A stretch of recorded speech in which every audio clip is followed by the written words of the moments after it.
ubenathi Thixo wami throughout the past week. Balapho sidembi kokugqibela Thixo wami sisemthonjeni. Sidiba uthetha nesomandla sincede. Xa ngingahambe Thixo undifihle undisuse kubo. Ukuze somandla Thixo wami ukwaziwa kwam ngabo. Kungathi ngiluthetha kwakho. In Jesus' name, amen. So we told him now, Father, ngithanda-ke apha ku-organ le-thuno imdlalayo. Ukuba ngathi xa ndisukala background-eke ngayo, khona into engaphuma kwenye indawo. Haleluya, baxolele ndifundisa befundisi bam, bakhozi bakaThixo, zibakakristu. Brothers and sisters, in Jesus' name, amen. Iviki ukugqibela bangcwele ethande ukwenyukela basilondo sikulondo, amen. Abakuyo bahlale baqine kuyo uthi ubona lento. Maka ndiqinisekise ukuba kaloku lento xa inikwe wena kufuneka ubana abantu bakhumbuza. Xa iqala le veki sizawugqibelisa futhi maka ndiniphindele ebantwini ndicebise ndinikhumbuze hleze uqala ukuthetha ukuba Thixo uba esathetha namhlanje kwabekeka ukuba mandixele abantu okokuba uthi uThixo mabazigcwalise abantu kodwa kanti abantu baziconsecrate bazipurifye for the next coming year as of 2016.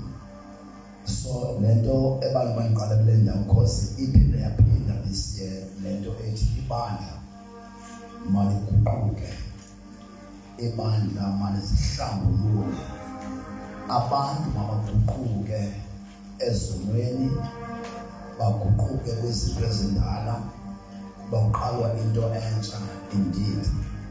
There's a body of lento endiqhuba noma since 2015.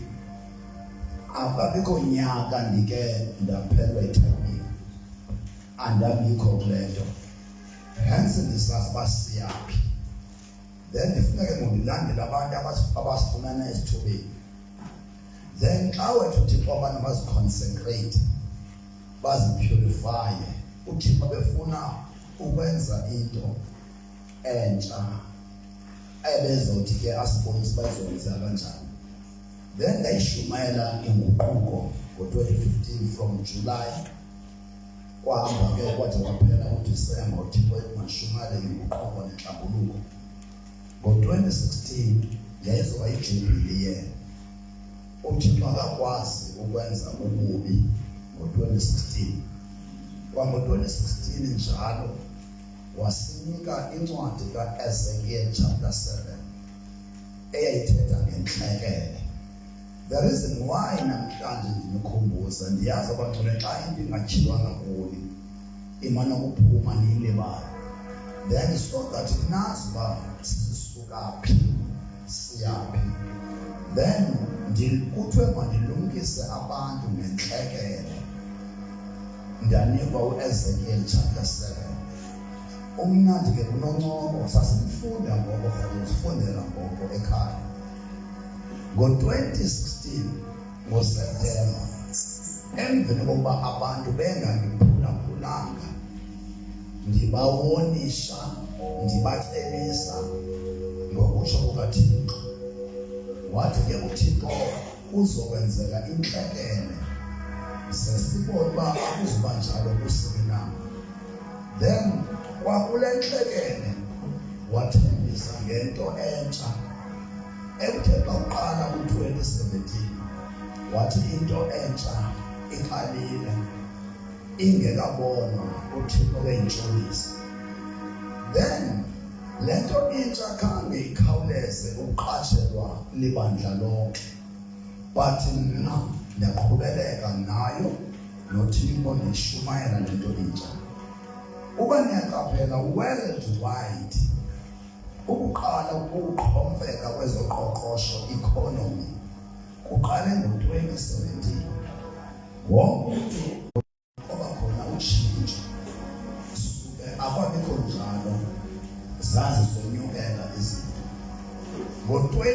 2019 kulapho uThixo wathi manifast kungexesha into entsha iqhubeka nenhlekele iqhubeka khange ziyeke zombili. Into abantu ndifuna namhlanje ukuya ngicacise hleze abantu bangathi hayi kukhona ukubhideka hleze apho esiprofethweni bangazi ba uThixo wenza ntoni. Right, ngo-2019 ndafakwa kwi-40 days fasting for the church and the Republic of South Africa.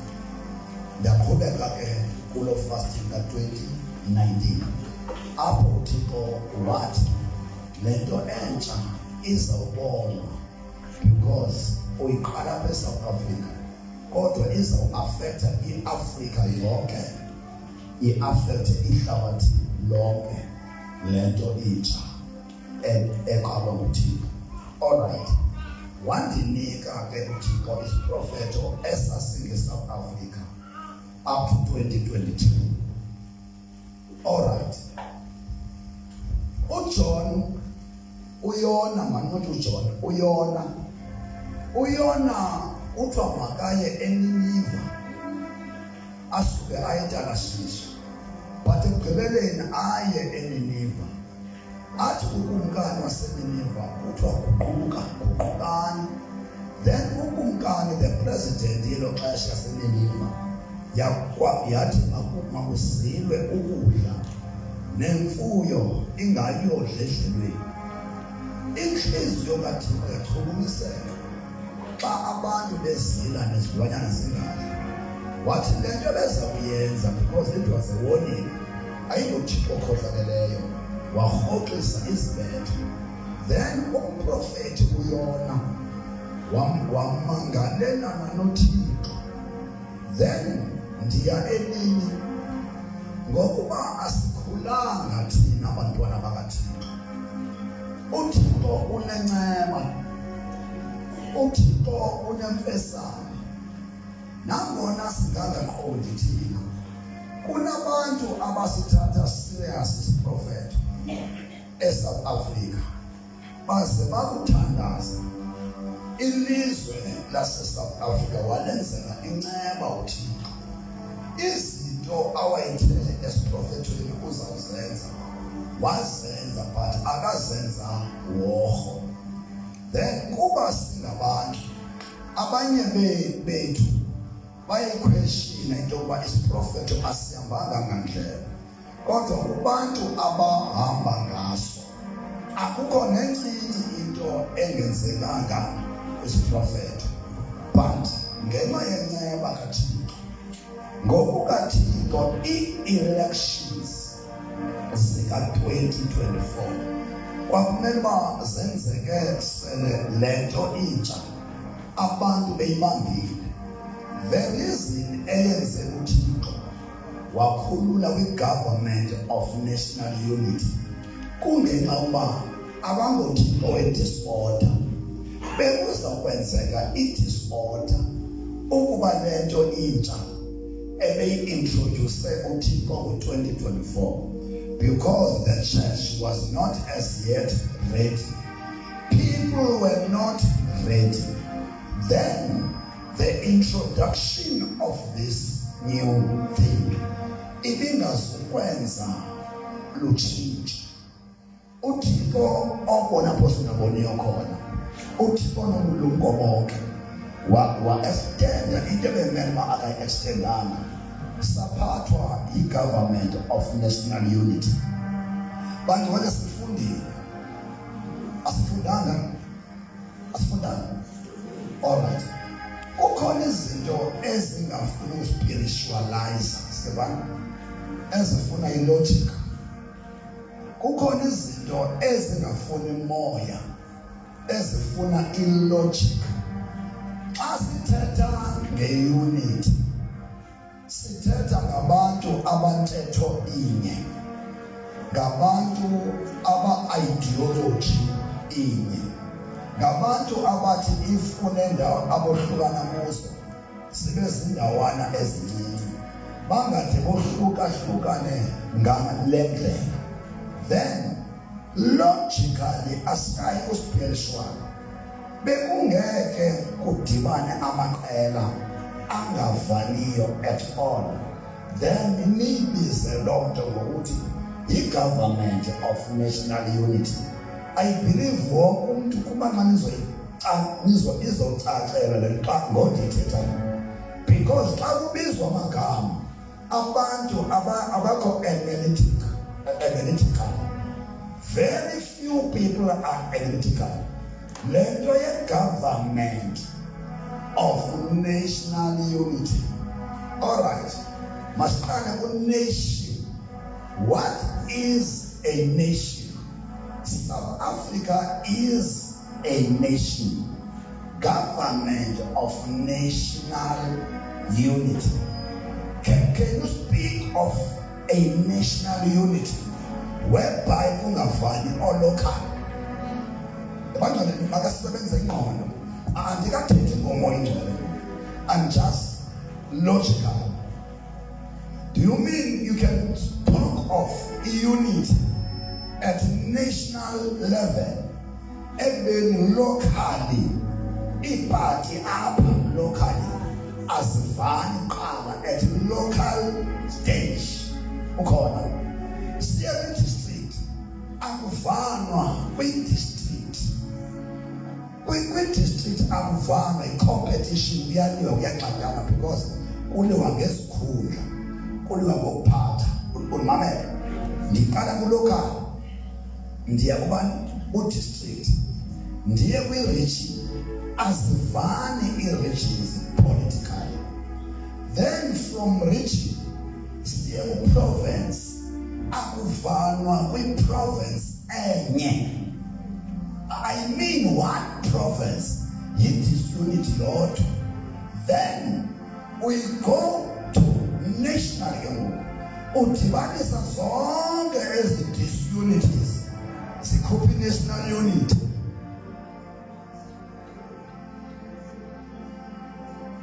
Are you with me? Does it sound? Zonke ezi disunities ezikhankanya from local, district, region, province. Then you combine all the disunities and you form a unity. Emmanuel, mangeka sifundile, singafundi phakathi kwamagama. I believe as South Africa we have got doctors, professors. Now go to Gamaloy, Gamangwet. Not doctor now, telling one. Logically, iyayenza sense itoba ungenza nationally unity ingekho local. Why do we agree ebuxokini be-government of national unity kungavani imibutho uqhekeka kwanini seyikhona? Ma-South Africa imfundo leyenu yokundwanya le njengoba nifunde kangaka ningoprofessor, ningodoctor, ningobani, kutheni manje imfundo yenu iniqhathisa ngesathane? Can we produce unity out of segregation? Can we produce unity out of disunity? Therefore, allow me to declare, it was not in the interest of God for the government of South Africa to rule or govern people through the government of national disunity. We are not having a government of national unity. We have a government of national disunity. This year, if you will prove me correct or wrong, out or anybody is a political the government of national disunity. I exercise. What do I think? The Bible models in the business and professionals are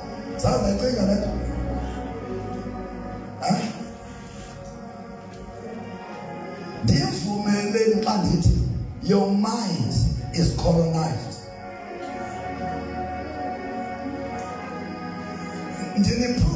Colonized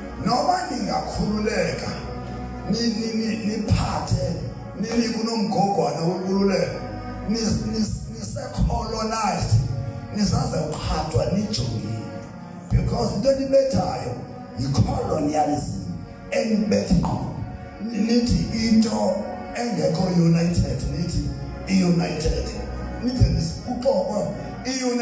national it is united national fumani ke uThixo aqale into entsha a unity of the body of Christ. A government of national disunity.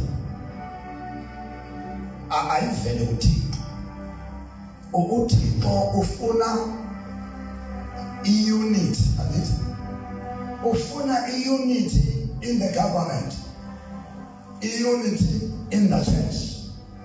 But we cannot produce unity out of segregation.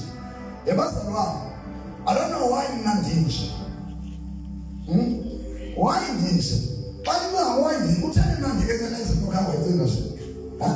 It's because my mind is not colonized. My mind is not colonized. For our minds not to be colonized. So that we analyzes it or logical without even spiritualizing them. Okay. If you want your mind to be decolonized, yes, it might be. If you want your mind to be decolonized, yes, Tony, it might be.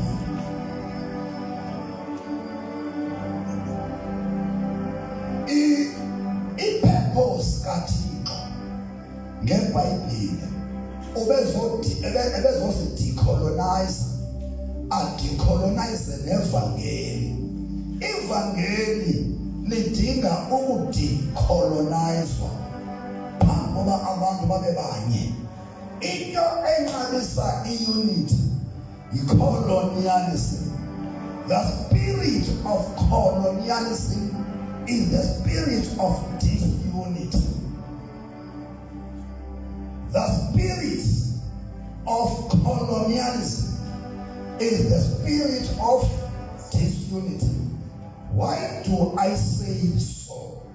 Last week we learned about the virtues, the values of Africans before colonialism. How were Africans before colonialism? What was stolen unto us by whites who colonized us? One, humanity. One,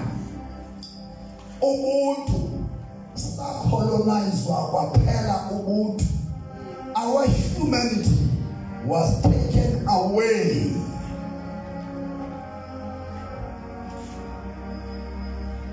Humanity unified us.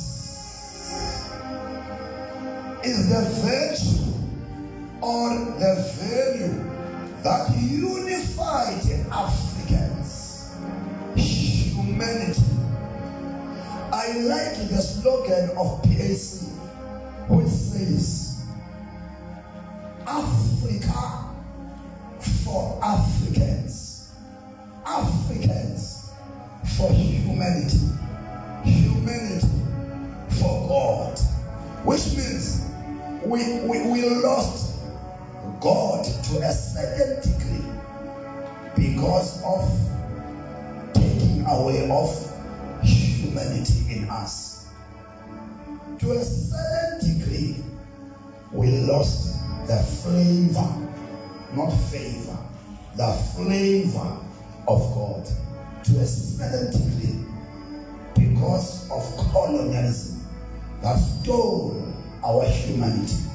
I said humanity was our reason for unity. Humanity, Ubuntu, was our reasons for being a united continent, united people of Africa. Humanity.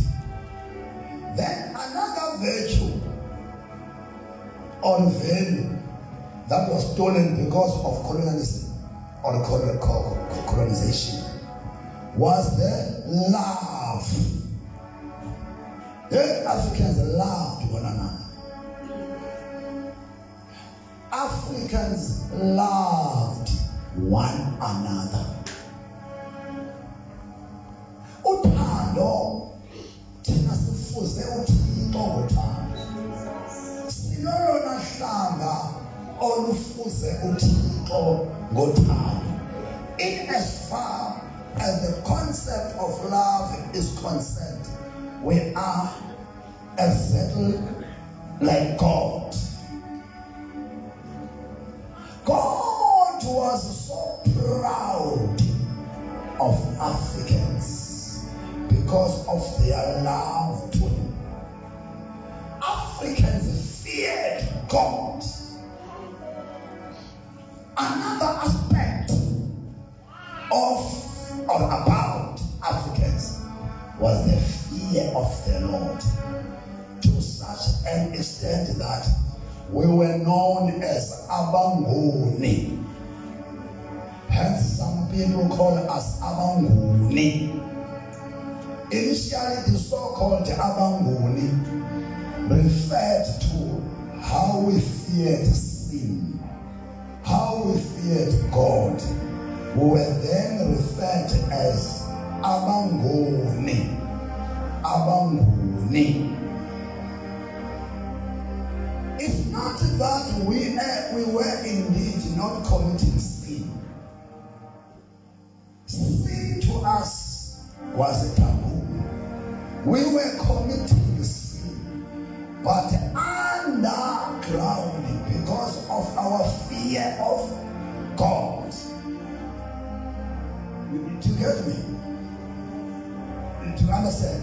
All right. We feared God such that we were referred to Abangoni, non-sinners. Not that we were not sinners, but we feared God. It was our version. We were people of peace. God bless you. We were people of peace. Our families were united like this fist. Our families were united like this fist.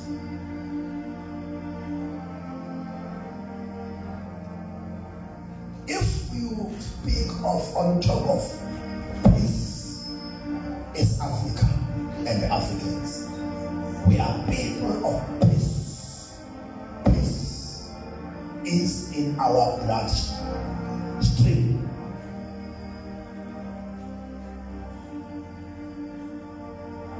We were united.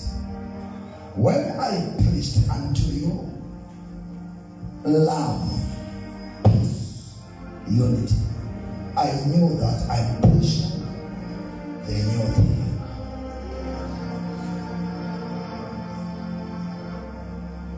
It's a beautiful word because of the type of preaching that you are used to. It's a beautiful word that we are drilled to accept a certain form or kind of a preaching. We are drilled. Hence, even if this preaching of mine is deep in the Holy Spirit and from the upper office, It's not easy for you to understand because we are drilled to certain kind of preaching, so that if you don't preach as prescribed, your preaching may never be regarded as the preaching that the Lord wants. It's so unfortunate that I will not preach what people like. I will only preach what the Holy Spirit prompts me to preach. When I come to you for preaching, I prepare. But the moment I take the mic, everything vanishes. And only what the Holy Spirit wants comes out of my vessel. Because when I left my home now, I had my message vivid, very clear, and I knew what to the master. Then this is how most people preach. If you have prepared something, even if the Holy Spirit changes you, you conform to what you have started. Then hence our preaching are not preachings with power. You know, miracles, signs, and wonders do not follow our preachings. They follow the preachings of the Holy Spirit.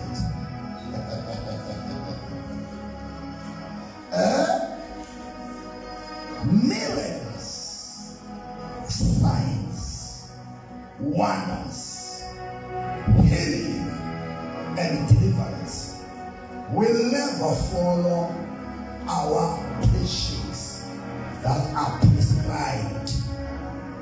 Miracles, signs, and wonders, healing, and deliverance follow the preachings of the Holy Spirit. This is the reason why people are sweating, preaching, sweating, without any manifestation thereafter.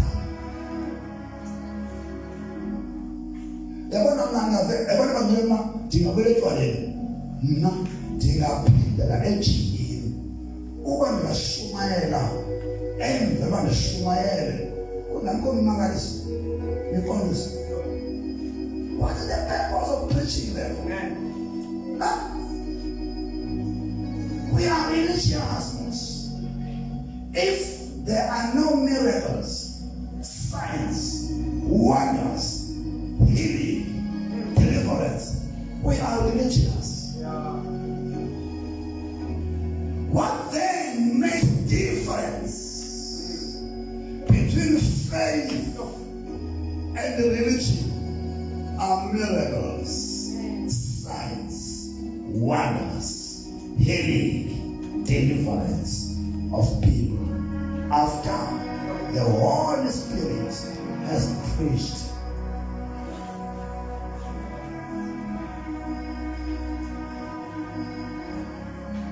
It's only you who delays the word of God, it's not God. If I know who's a matrimony, who's a matrimony, when I am not sure, I try. When I am speed, because I am a matrimony, all it was bad. I preach and go to when second to the moon, and try because then they advance.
of the Holy Spirit.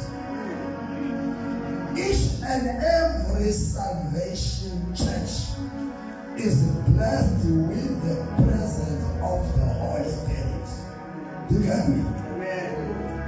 But in miracles, signs, wonders, healing, deliverance, are sent from Bongo England, sent from the Mantaka.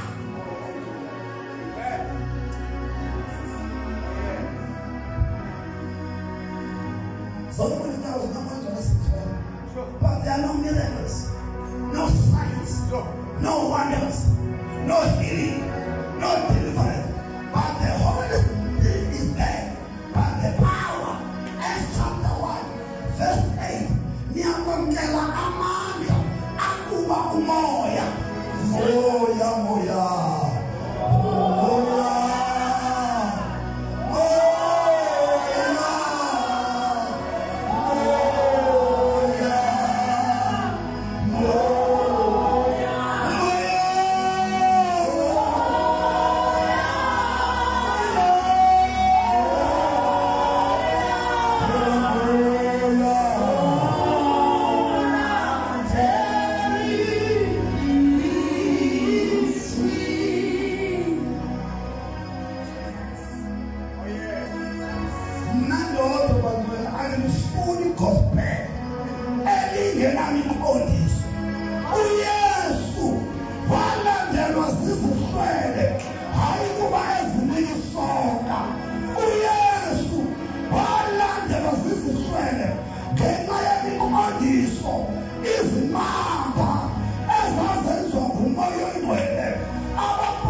kunabantu abaku-disabled, xa kunika kunabantu abangakwazi ukulwa, abangenasibhamu, uThixo uyasuka emfazweni ajonge i-casualties.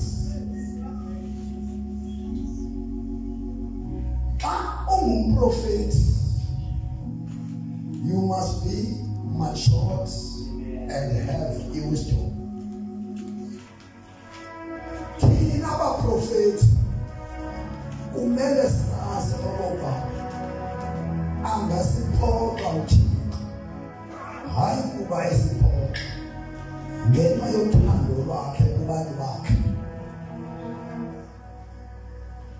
uThixo xa ekunika i-prophecy,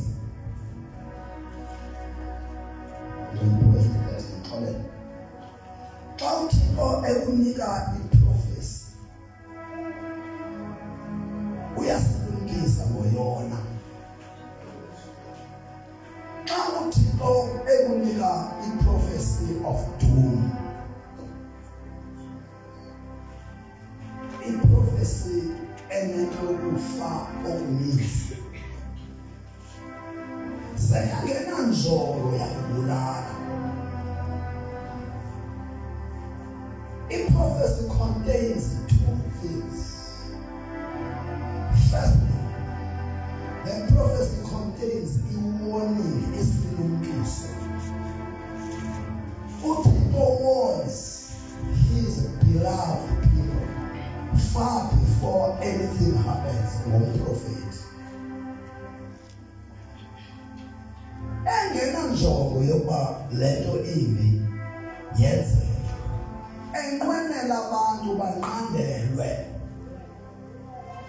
efuna abantu babuyele kuye, back to God. The reason why God will allow a prophet to pronounce things before they happen, he wants his people to turn back to him. Ngamanye amazwi, isiprofethi uThixo sisilumkiso, so that abantu banganinyazwa yinto uThixo abalumkisa kuyo. Do you get me? Because of God's mercy. All right, let me tell you. This is what actually happens. I-warning yenzelwe inguquko. The purpose of warning is repentance.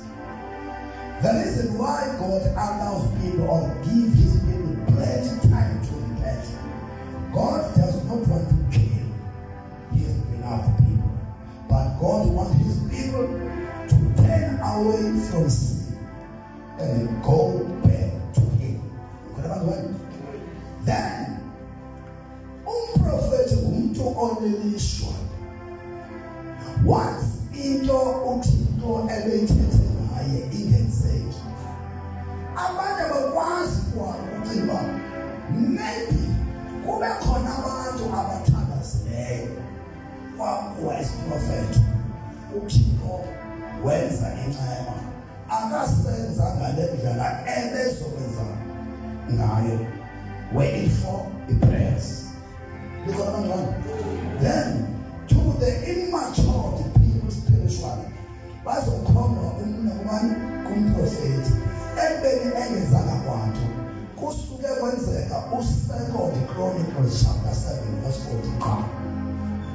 Uba kukhona ivesi esenza amanxoki thina abaprofeti, u-2 Chronicles chapter 7 verse 14, ukuba abantu bami, if my people called by my name repent of their sin, come to me.